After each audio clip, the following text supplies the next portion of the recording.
Hello and welcome to the first episode of SoundHops. Today, I'm seeing an Australian psychedelic rock band called the Murlocs at Scala in Islington. I'll catch up with you in a bit and I hope you enjoy the episode.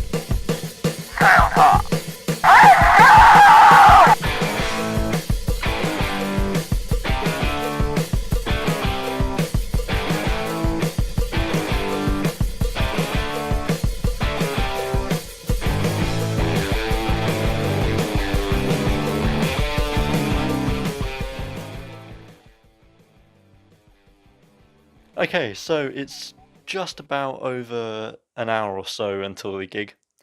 I'm really excited for it. Thought I'd just give a little bit of information about the Murlocs.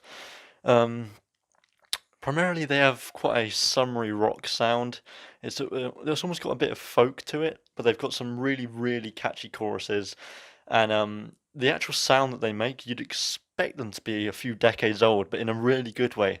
There's some real 70s psychedelic sound to them on lots of their songs, and then there are lots of their songs which sound a bit more folky, but they're really enjoyable. And especially the 70s psychedelic rock sound has it's just got a really warm quality to it, especially with the vocals. The vocals have a warmth to them, and it does sound like it was recorded in the 70s. It's got that warm hum to it. There's plenty of use of the harmonica, which is almost overused at some points in more of their some of their more bluesy tracks. They've got a few bluesy ones, but it does give it that country feel. The use of the harmonica, but all in all, it does lend itself to the feel-good vibe and the summery vibe of their music. They are signed to the same record label as King Gizzard and the Lizard Wizard, who are a fellow Australian psychedelic rock band. Interestingly enough, that's not the only thing which they share, because in fact, the two bands share two of their members. They're in both bands actively, and on the same record label. So if you're a fan of King Gizzard, you're probably going to like the Murlocs. They've released two singles just this year, one called Comfort Zone and the other called Withstand, and they've released three albums since their 2012 EPs, the last being called Old Locomotive, and that was released in 2017. In the middle, there's a sort of a trio of really good songs. Starts off with a song called Violent Dreams, and unlike its title, it's not very violent, it's quite mellow and it's a really good feel-good song. That song is then followed by one of my other favourites, it's called Snake in the Grass. This one's got a thumping bass part that, really pushes it forward. And then finally, potentially my favourite track of the trio is called Daily Agony. It's looser, it's more classically rock, and what I like about it in the bridge, and I'm not sure if it's accidental or not, but it's got the melody from the bridge in the Beatles song A Day in a Life, and I like to think that it's not coincidence. It's got the exact melody, and I don't think it's sung, but it's got the same notes, same sort of tempo, and if it is a homage, it works beautifully in this song, and it's a great song, Daily Agony. I really enjoy that one. Of course, I've been listening to their other two albums as well. The one before Old Locomotive is called Young Blindness. I think it's a lot more psychedelic, and there's a song on it called Wolf Creep, which exemplifies the psychedelic nature of the album. It's great. The album also has a lot more blues inspiration. There's the album with the excess of harmonica and running bass runs. The vocals throughout the album seem to have a sort of tape delay, tape echo effect on them, and a slightly tinny sound, which gives the impression that it was recorded in the 70s or maybe even the 60s. The guitars follow this theme. They're echoey, they're jangly. It's got some of the more modern pop sounding tracks like Let Me Down Lightly. It's definitely a lot more blues inspired, and but still has that almost 70s psychedelic feeling, probably due to the way it was recorded and especially the effects on the vocals and guitars. There's a song on it called Rolling On, and it's a standout track. It's probably one of their most well known and their most well loved by their fans. So it's a really, really enjoyable song. And the good thing I like about them across all three of their albums really is that their songs are short and snappy. They're around 2.5 minutes long each, and at a maximum 4.5 minutes, which is I think what separates them from King Gizzard, because King Gizzard they're a lot more psychedelic and almost prog in places. They've got really long tracks, but these are short and snappy, sort of 70s rock psychedelic inspired, and they're just a lot shorter, and they've got more prominent hooks and choruses, which are really enjoyable for the listener. Interestingly, their debut album called Loopholes has some of the most impressive vocals on it. It's got these rasping snarls and sort of flares of falsetto in songs like Save Me Now, which are really impressive and unfortunately aren't heard as much on the later two albums. I'm not sure if it's the production style they've gone for, where the vocals take a little step back, but the vocals really impressed me on this album, and it's the album I listened to last. Weirdly, if you were expecting them to be a really psychedelic band, as lots of their sort of promotional and lots of the writing about them says, you might be a little disappointed there. I wouldn't say they're overly psychedelic, even though they have influences from that 60s, 70s era of psychedelia. Um, they're a lot more laid back. It's summery pop. It does have the psychedelic influence. It's almost got a country vibe to it, almost folk song, very focused on these catchy hooks and choruses. A little bit about the venue now. I'm going to Scala, which is in Islington. It's near the King's Cross area, and as a venue, apparently it's got several rooms because it usually functions as a sort of nightclub as well as music venue. It's got four whole floors, three bars, and it's quite central, so I'm expecting a lot of students to be there tonight, which is good. It's good to have that atmosphere. Hopefully, a nice big crowd. I'm not sure if it's sold out or not. But anyway, the building originally was King Cross Scala Cinema. So it's a beautiful big building, and it was first finished in 1920, I think. So it's got that wonderful, early 20th century architecture.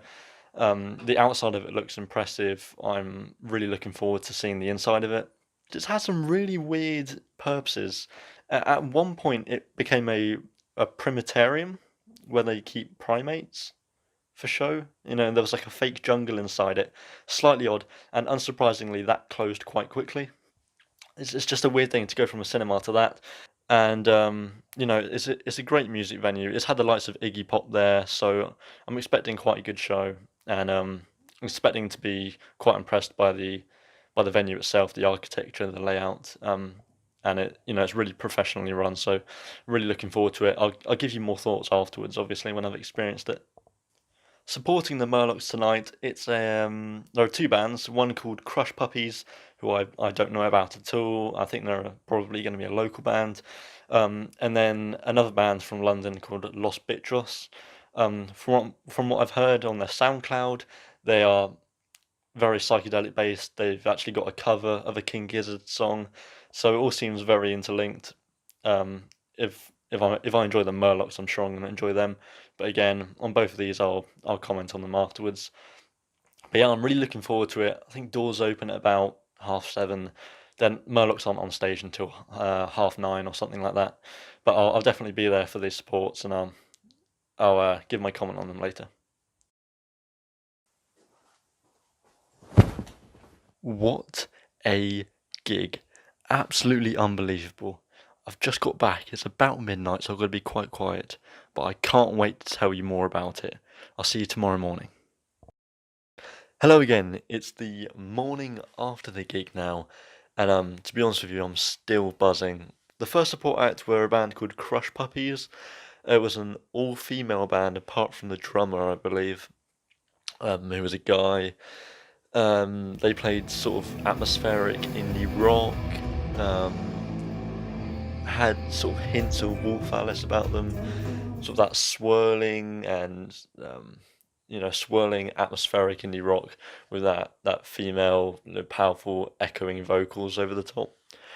Yeah, the vocals were amazing on it, and I thought a couple of the songs had some really nice isolated guitar riffs and guitar intros, which sort of reminded me of maybe some like old American grunge songs. and especially like the song "Like a Stone" by Audio Slave. It's got that isolated guitar intro, and they had lots of those which built up the song nicely.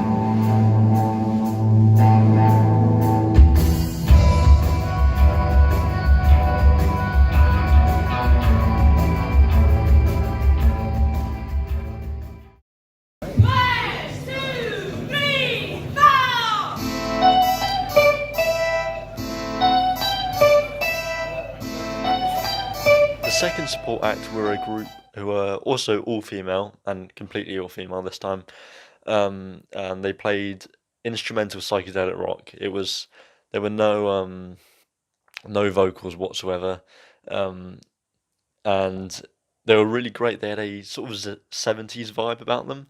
They were wearing flares and sleeveless tops, or like really baggy clothes. Um, and what was great was to see a keyboard guitar thing. You know those, it's a keyboard, but you hold it like a guitar. They had one of those. That was great. The lead guitarist is virtuosic. Just had great charisma, outstanding, really tight playing. And that charisma was probably helped by the swigging of tequila, which was happening on stage. Yeah, throughout they were just passing around a bottle of tequila, which is unconventional, but probably added to the the confidence and the vibrato of the whole performance. Some of the songs were more traditionally psychedelic rock sounding, but lots of them had either a weird twist or a niche to them. Some would stop halfway completely and either develop the original motif that they were playing, or they would change the pacing or the feeling of the whole song. That was usually led by a change in drum rhythm. Lots of the songs seemed to be inspired by Latin music, which I guess the name Los Bichos kind of hints at. Some of the guitar playing, especially from the lead guitarist, was so fast and tight it was almost flamenco sounding.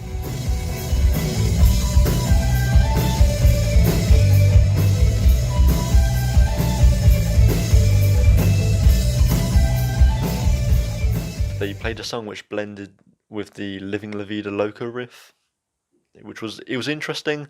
It was quite entertaining to see the audience reaction to that, so they were quite interesting. Apart from Latin-inspired music, they seem to have some songs which had a Celtic rock kind of vibe. It sounded like war music for like a Celtic tribe going into battle. It was that sort of war drum beat going like driving the song forward, and the guitar playing was so fast and clean that it acted almost like a fiddle would in sort of folk Celtic music. The two guitarists would cross over each other and create really interesting, cross rhythms, which I guess was reminiscent of a fiddle for me. I guess due to the fact that they don't use vocals, they had to be different and they adopted different styles. So there's lots of different inspirations flying around with this band. One of the most important things to note about this band is their chemistry. It was absolutely unbelievable on stage. They were dancing on stage together. They were at one point they were kicking in sync like a sort of like Can Girls almost. They were just genuinely having lots and lots of fun with it on stage, and that was really great to see. I remember thinking while I was watching them that they'd be really great at like a beach party or just any party in general, because the amount of fun that they were sending off into the audience was unbelievable. Everyone was there sort of dancing, grooving to these tracks, even though they didn't even have words, and so they got the crowd moving, and they were a really good opener for the Murlocs.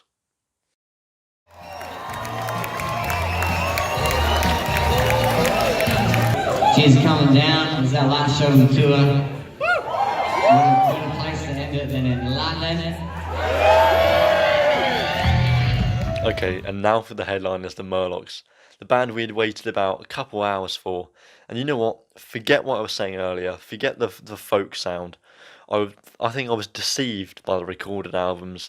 Some people have described them as, a take on R&B because it's got that blues rock and roll feeling.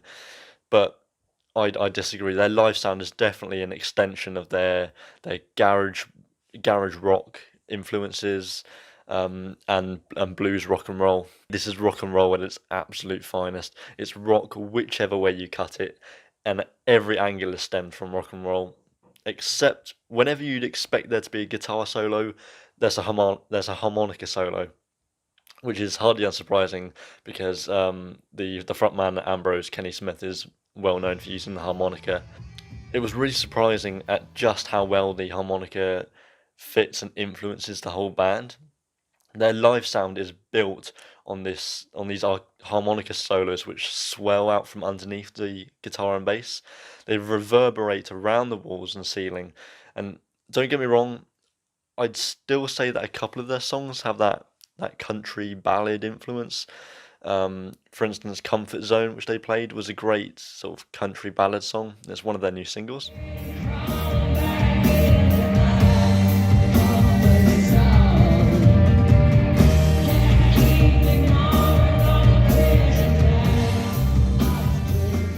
But the live mix is just off the wall and unrestricted.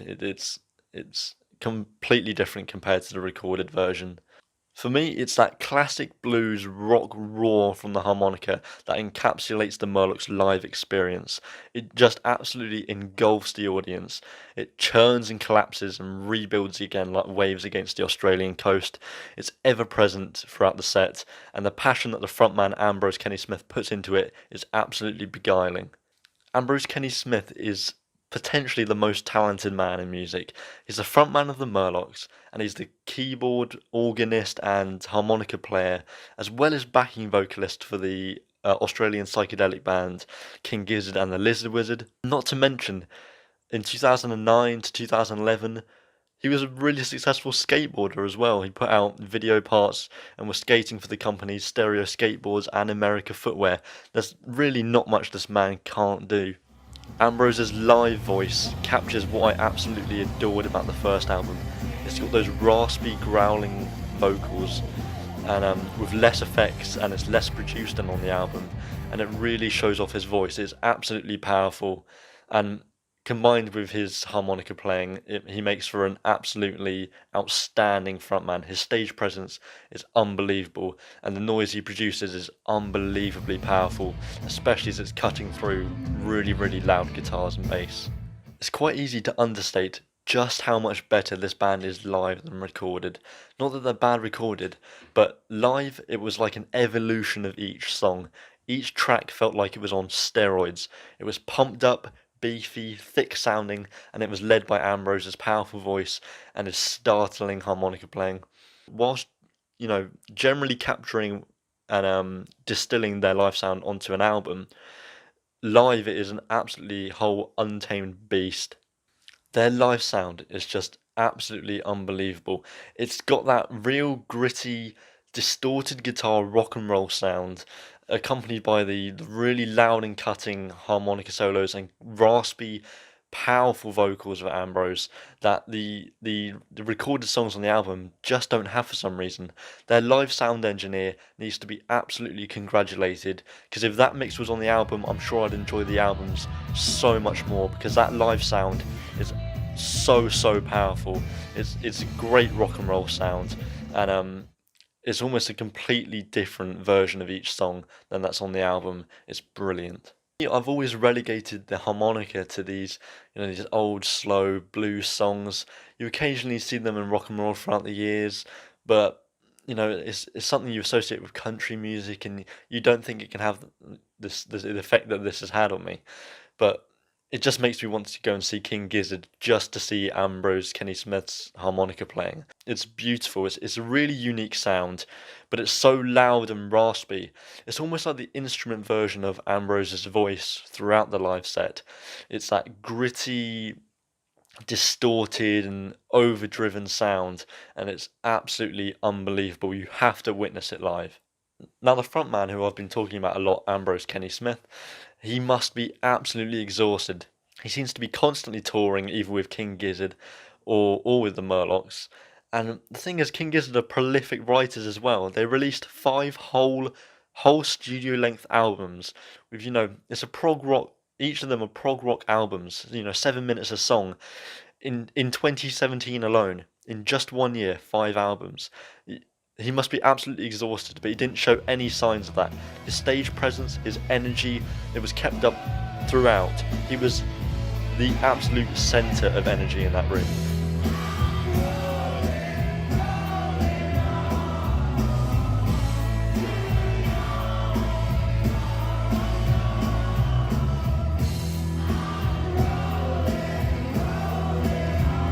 All eyes were fixed on him.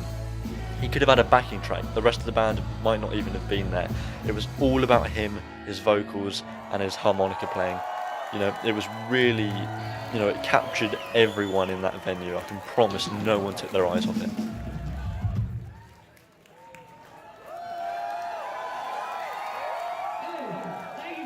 So, the venue itself, Scala, it's on the corner of a crossroads in King's Cross on Pentonville Road.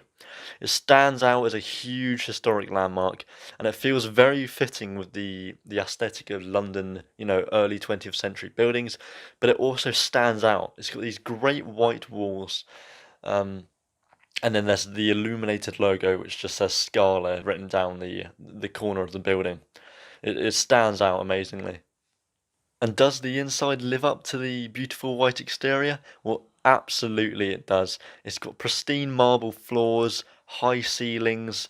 You know, the main bar area when you go in is flooded with red lighting. Like, you know, it gives the venue a real warmth to it. It's quite surreal. It's almost like walking into a music video or a studio or something. It's just got this eerie red lighting, but you know, it's really warm, and with all the, you know, the old, you know, 20th century characteristics of the inside, it's a really beautiful building. There are winding staircases with tiled designs in the landings. There are large windows, and there's even a glitter bowl, which is you know, it's a nice addition if slightly tacky. The Scala logo is silhouetted onto several walls throughout the building by rotating lights, emblazoning the venue proudly as those 5 letters do on the outside of the building, those glowing crimson characters on the pale canvas background, telling everyone that this is the place to be for live music. Entering the main stage area, you come out at the back of the room facing the stage, which is set quite a lot lower down than when you're standing. On the floor, it feels like being in an arena. There are elevated balconies for all the boring people to watch from, on both the left and right walls, as well as standing area along the back. And that's separated in half by a cage for the lighting and sound engineers. All the people around the edges are raised above you, watching the blood sport of the mosh pit. All the energy and attention is focused into the centre of this room, as the outer spectators are all high up and facing inwards, and the act on stage are looking straight outwards into the room centre, which becomes an inferno. It's a pool of sweaty bodies bouncing and writhing and gasping for the hot air that is thick with the smell of fog, which the smoke machines release generously and billow out above from the stage. The mixed aroma of fog machine, perspiration and beer is unmistakable as the quintessential music venue smell. I wonder if they do a car air freshener of it. The heavy use of fog and vibrant, saturated light, alongside the wall of sound which the stacks of massive speakers produce, results in a thick, stifling, overwhelming atmosphere that only draws you closer to the music. On the main ground floor of Scala, it feels like you're in some sort of hellish arena, but in the best possible way. The heat and energy builds in the epicenter and spills outwards to the raised edges during more aggressive songs that excite the mosh enthusiasts. But this allows for the more relaxed music fans to comfortably watch from these elevated platforms whilst not being too detached from the atmosphere or the heat of the crowd and performance due to the thematic lighting and the high quality PA system. The stage room itself isn't enormous, but the balconies and high ceiling allow for a significant crowd to attend, about roughly 1,000 people, and it makes the room feel larger due to its immense verticality. Thankfully, this doesn't affect the acoustics in a negative way, which can be a worry if a venue does have high ceilings, but the sound quality I found was impeccable, and the balance in each band's mix could be heard wherever I stood in the venue, be that on the floor or on one of the raised balconies. No one instrument was lost within the mix. The stage area also has a little gap between the barrier and the stage, which lets photographers and videographers do their work, but it's a tiny space so it has negligible impact on the audience's experience. Being just 2 rows back, or sometimes in the front row, I was still close enough to reach out and touch the Murlocs frontman. In my opinion, as long as you're in the bottom area of the venue, I'd say you'd have no trouble in feeling fully immersed in the performance, and you'd feel very close to the performers themselves, which is a far sight better than some of the experiences I've had at other venues with a large gap between the audience and performer, especially at festivals or in stadiums. Finally, it's worth noting just how friendly and helpful the staff and security were. They didn't even eject the lunatic that ran on stage and tried to stage dive. It's quite harmless, but it's an offence that I've seen several people be kicked out for at other venues. The security was also very, very quick indeed to get through and process the queue of people entering the building after the doors opened. It was extremely efficient. I arrived about 20 minutes after doors and there was a small queue, but getting through, being patted down by security was fast and sufficient. You definitely wouldn't be able to conceal a weapon into there. So there was no security concerns, but it was very, very quick indeed. The tickets were instantly scanned from the app on everyone's phone, and then you went straight upstairs to the bar/waiting area, and you could go straight into the stage area if you wanted to. It's one of the most efficient systems I've ever seen, and the lack of waiting outside in the cold was greatly appreciated. So, my final ratings for Scala at King's Cross are: for physical appearance, about an 8. For sound quality, 9. It was great. For atmosphere, if you really like a hot and intimate gig and you want to stand on the floor, it's about an 8. For the bar, a 7. Great location, great atmosphere, bit pricey, but it is London after all. For the toilets, of course, an 8. Very, very clean indeed. I was really surprised. Just some light graffiti, nothing more. And for the price, it was well, well worth it. Would I hop back here again? Yes, for certain. For £14 and walking distance from my flat, it was a near perfect night.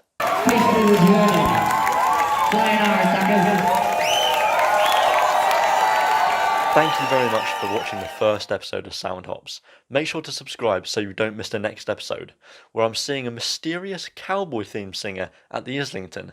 I'm both excited and terrified for that. Also, make sure to go and check out my weekly music podcast called the SoundHopping Podcast.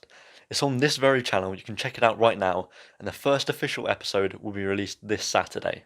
I'll be talking about this week's contribution to music, including Sleaford Mod's new album, a look towards the future, and of course, my track of the week. So, I'll see you there. I've been Ben Conway, this has been the first episode of SoundHops, and I'm hopping off your airwaves now. See you later.